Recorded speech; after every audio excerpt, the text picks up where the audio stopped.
बोलती पुस्तके. ज्यांना वाचनाचा नाद त्यांना बोलती पुस्तके घाली साद. आमचं चॅनल सबस्क्राईब करा आणि सबस्क्राईब करायला इतरांनाही सांगा. नमस्कार श्रोते मित्र हो, बोलती पुस्तके सादर करत आहे लेखक श्री अमोल शिंदे लिखित कथा ओवाळणी. अश्विन महिन्याचे ते दिवस. दसरा संपून आता 4 दिवस उलटले होते. दिवाळीची चाहूल लागली होती. दिवाळी सण मोठा. लहान थोरांची हौस व्हायची. कपडा लत्ता गोडधोड याची मोठी रेलचेल. सगळीकडे झगमगाट.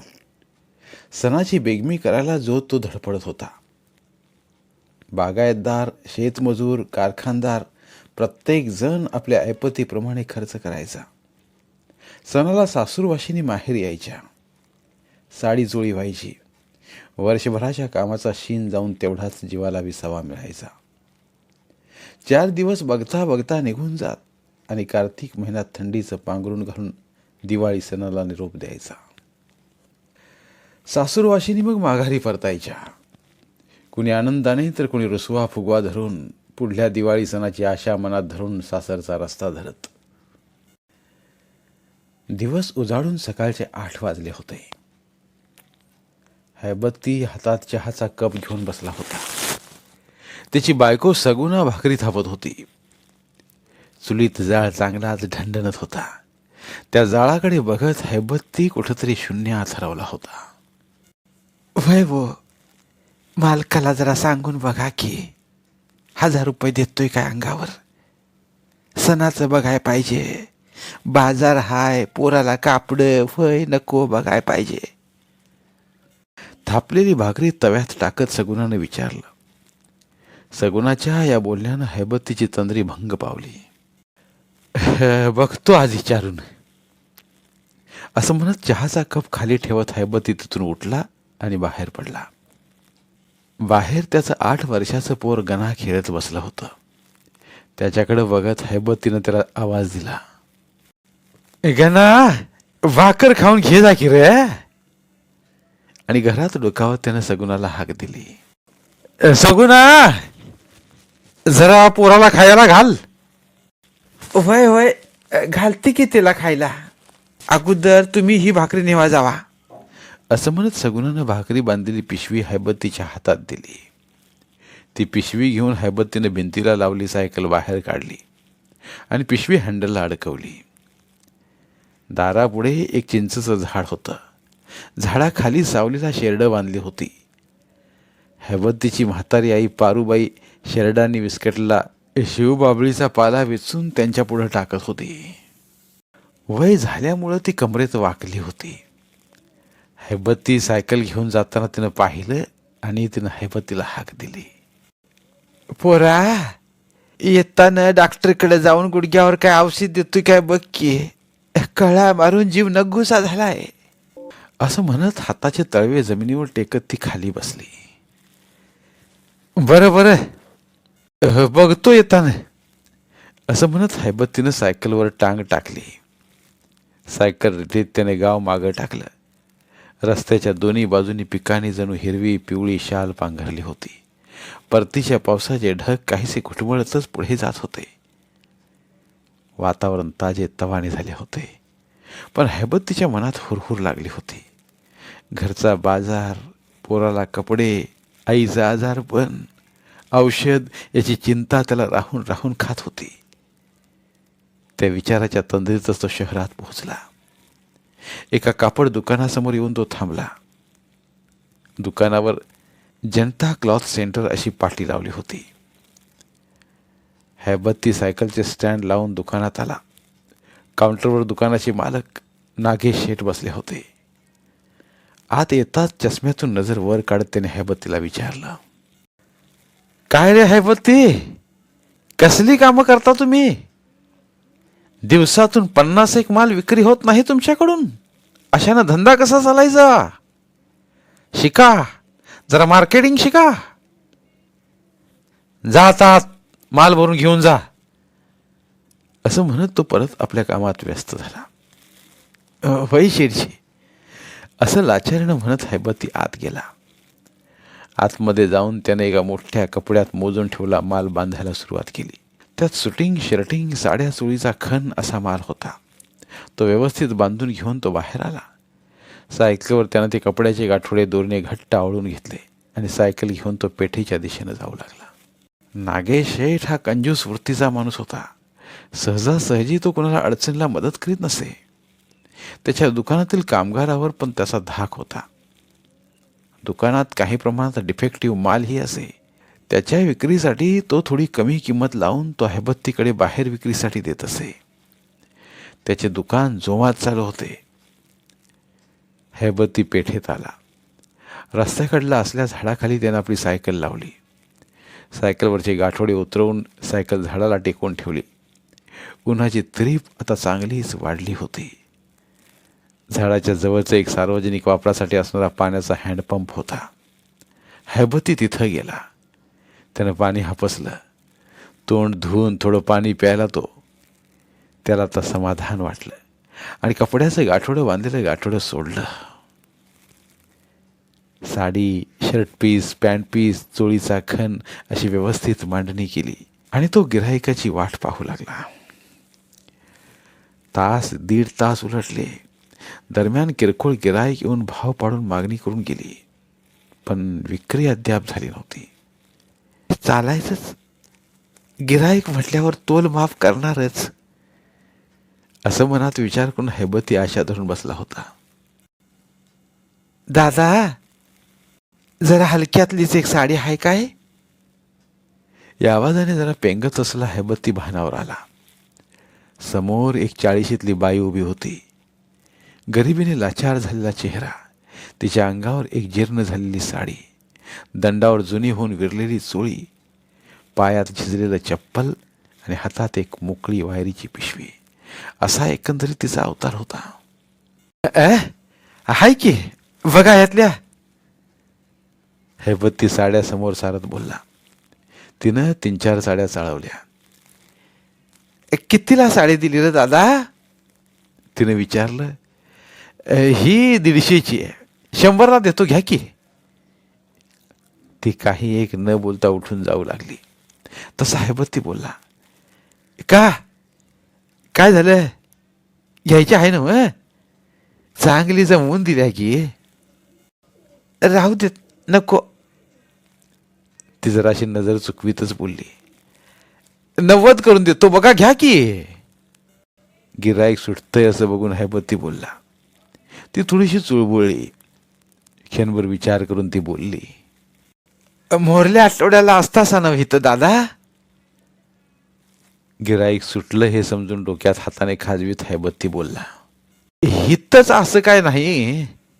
ह्यो धंदा करायचा म्हणजे 17 ठिकाणी फिरायला लागणार आहे. तसं नव, जरा पैशाची अडचण आहे का दादा? मी इथंच मोरपुट्याच्या कारखान्यात आता नवीन कामाला लागली आहे. पगार झाल्यावर घेतली असती, ती म्हणाली. असं होई? एवढंच बोलून हैबत्ती गप्प बसला.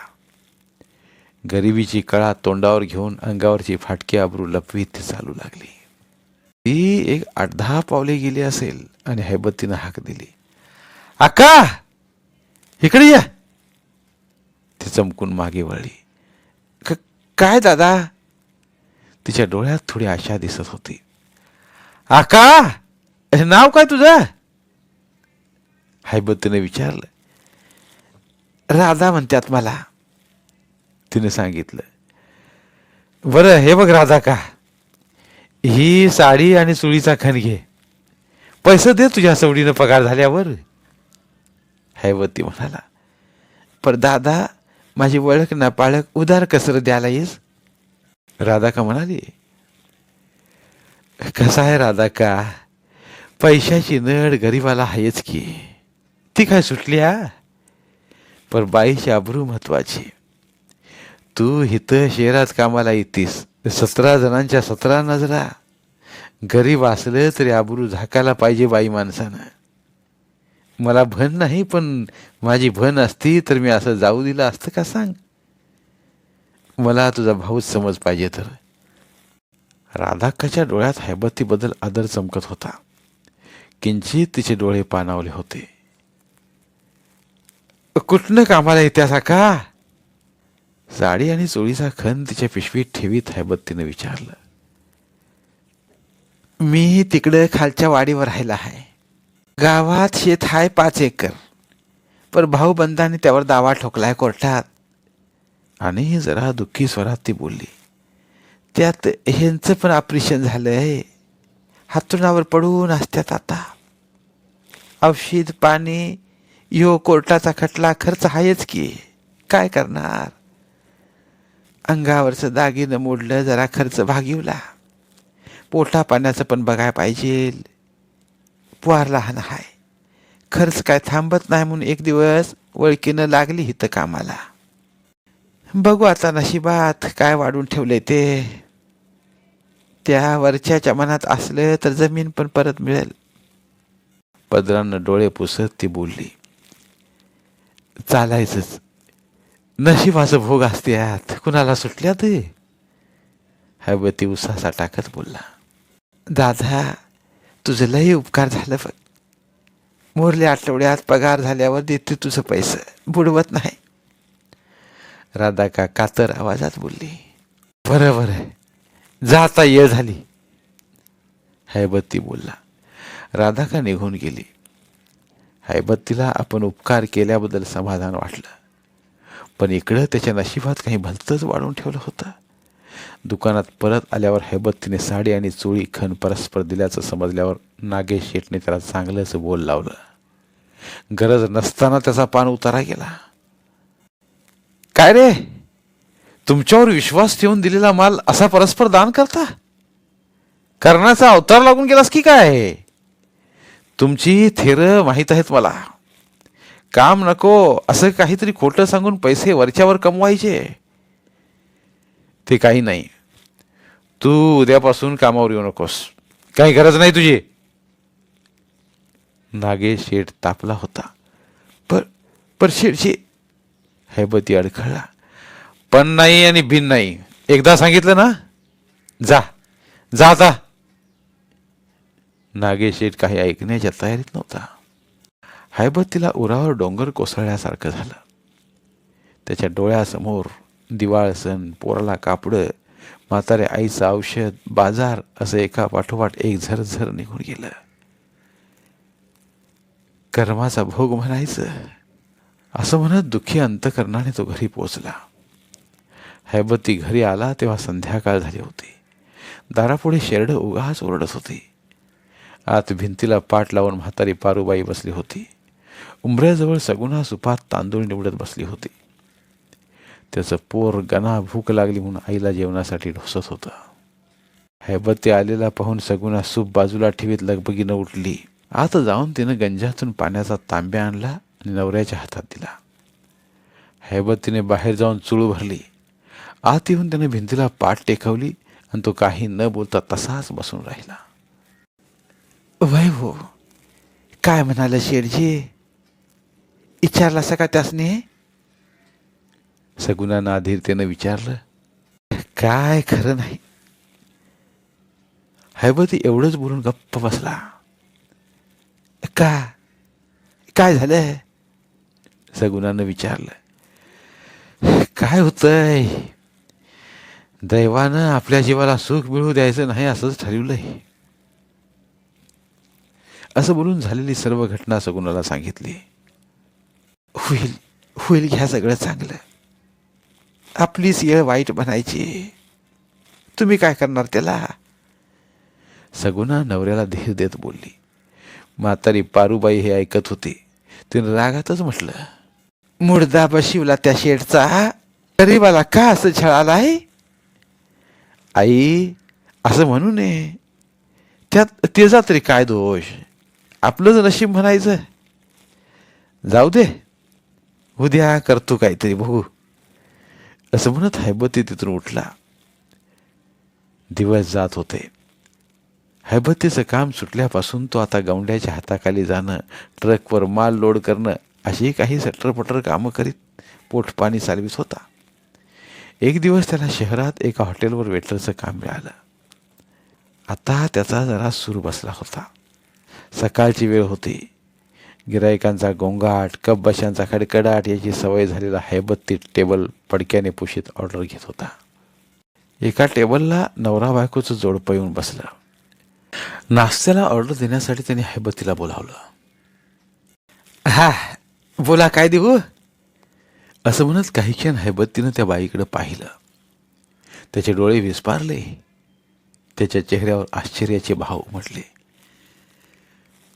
राधाक्का, तू? त्याच्या बोलण्यात आगतिकता होती. राधाक्का दिसल्याचा आनंद होता. दादा तू? आणि इथं कसं र? ओळख पटली होती. हाय, आता नशिबानं हाताला धरून कुठं नेईल तिकडं जायचं. पोटाचं काय खुटलं नाही, पर या महागाईत गरिबी पाठ सोडायला तयार नाही. बोलता बोलता त्यानं नागेश शेटनं कामावरून काढल्याचं सांगितलं. राधाक्का हळहळली. ते जाऊ दे, तुझं कसं काय आता अक्का? हैबतीने विचारलं.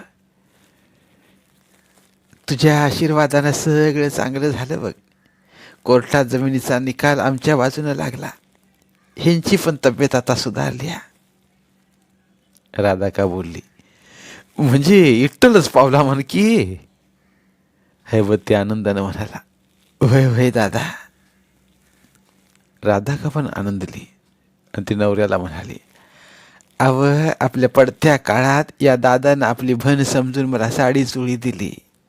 गरीब असून सुद्धा पैशाचं काही विचारलं नाही. मी पगार झाल्यावर पैसे द्यायला ह्याला पेटत 2 वेळा हुडकलं, पर गावला नाही. काय करणार, ह्याच्या कामाचं असं झालं तर मला तर काय ठाऊ आता. मग असं करूया, हैबत्तीला आपल्या घरला जेवायलाच बोलूया की. त्यानिमित्तानं भणीचं घर तरी बघायचं होईल. राधाकाचा नवरा बोलला. नग दाजी, आता पदऱ्यात कुठे यायचं होतं. हे तुम्ही दोघं गाठ पडला, आनंद झाला. हैबत्ती म्हणाला. तसं चालायचं नाही. येऊन भणीच्या हातचं 2 घास खा, एक दिस येळ काढून. आणि थोडा विचार केल्यासारखं करून राधाक्का म्हणाली. नाहीतर असं कर, 8 दिवसावर राखी पूनम आल्या, राखी बांधून घ्यायलाच ये की. बरोबर आहे, येतो. असं म्हणत हैबत्तीने विचारलं. ते नव्ह, नाश्त्याला काय आणू ते अगोदर सांगा. भुक्यावला अशिला. काय पण आण, तुला चांगलं वाटतंय ते. राधाकाचा नवरा म्हणाला. मग असं करतो, वडा सांबार गरम आहे आणू? हैबत्तीने विचारलं. चालतंय, आणखी? राधाका बोलली. हैबत्तीनं गरम वाफा येणारं सांबार आणि वड्याच्या 2 प्लेटी त्यांच्यासमोर आणून ठेवल्या. दोघांचा नाश्ता झाला आणि ते जाऊ लागले. राखी पौर्णिमेला नक्की यायचं याची हैबत्तीला आठवण करून दिली. आपल्या घरचा पत्ता सांगितला आणि तिथून निघताना राधाक्काने मनाशी काहीतरी खूणगाठ पक्की केली आणि ती स्वतःशीच हसली. पौर्णिमेचा दिवस उजाडला. पावसानं आता जरा उसंत दिली होती. हैबत्ती राधाक्काच्या घरी जायच्या गडबडीत होता. सणासुदीला ठेवला पांढरा विजार शर्ट त्यानं ट्रंकातून काढला. भणीकडं मोकळ्या हातानं कसं जायचं म्हणून त्यानं बंडीच्या खिशात 20 रुपये टाकले. घरी बायकोला त्यानं राधाकाकडे जाणार असल्याचं आधीच सांगितलं होतं. त्यानं सायकल काढली आणि राधाकाच्या घरी जायला त्यानं खालच्या वाडीचा रस्ता धरला. राधाकाचं घर सापडायला त्याला जास्त वेळ लागला नाही. तो राधाकाच्या घरी पोचला. मंगळुरी कौलाचं राधाकाचं घर तेवढंच टुमदार होतं. बाहेर गोठ्यात जनावरं होती. हैबत्तीला हे बघून समाधान वाटलं. आका, हायच ना मग? असं म्हणत हैबत्तीनं दारातून आत डोकावलं. राधाकाचा नवरा आत कॉटवर बसला होता.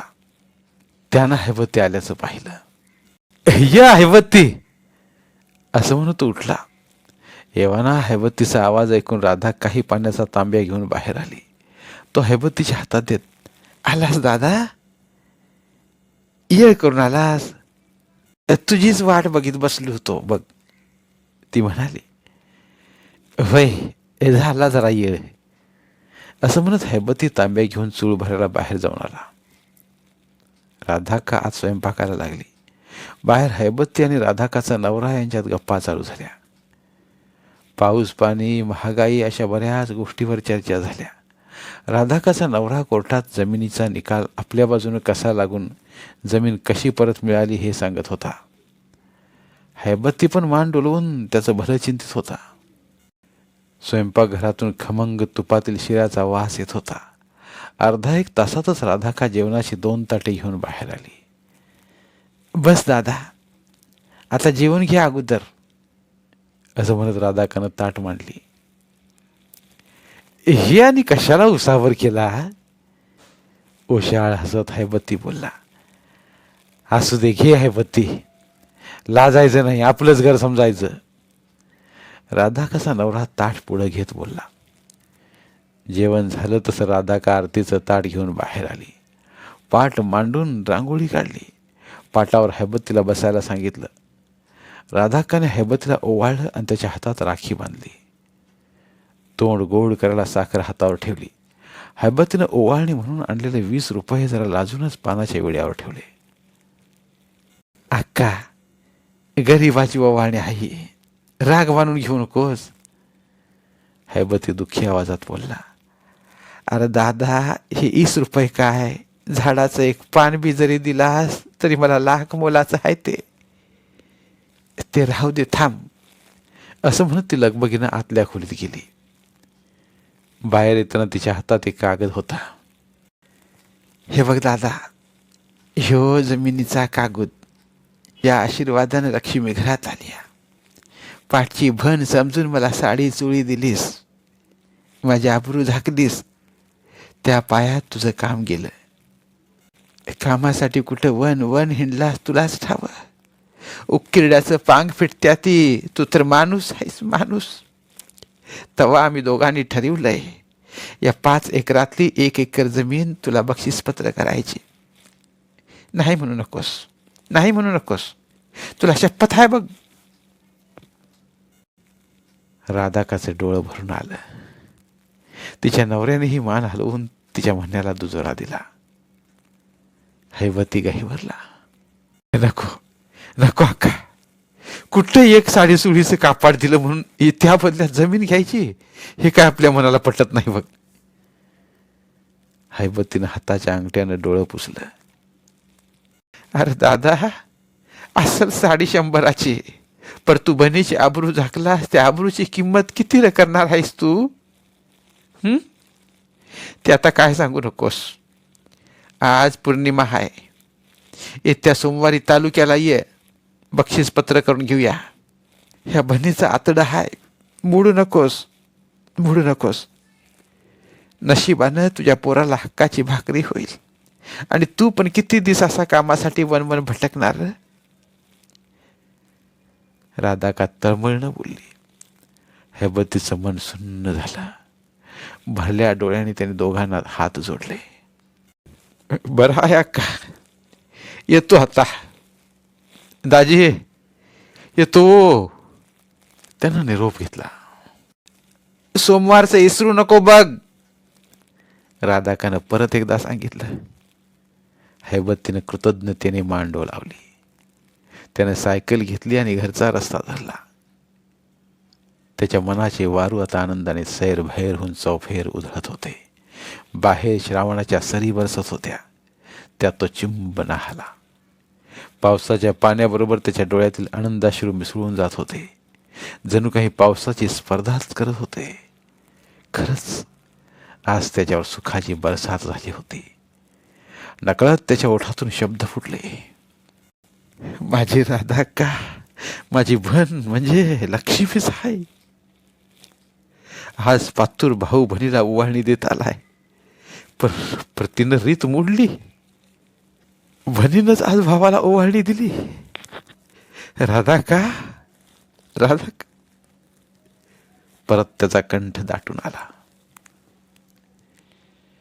धन्यवाद. पुन्हा भेटूया एका नवीन कथेसह.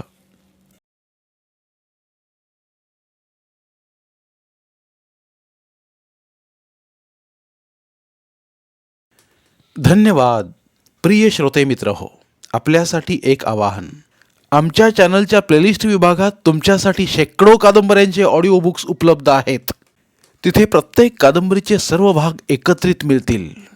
त्यामुळे सध्या सुरू असलेल्या क्रमशः कादंबरीच्या पुढील भागासाठी वाट पाहण्याची गरज नाही. तुमच्या वेळेनुसार तुम्ही संपूर्ण कादंबरी सलगपणे ऐकू शकतात आणि साहित्याचा आस्वाद घेऊ शकता.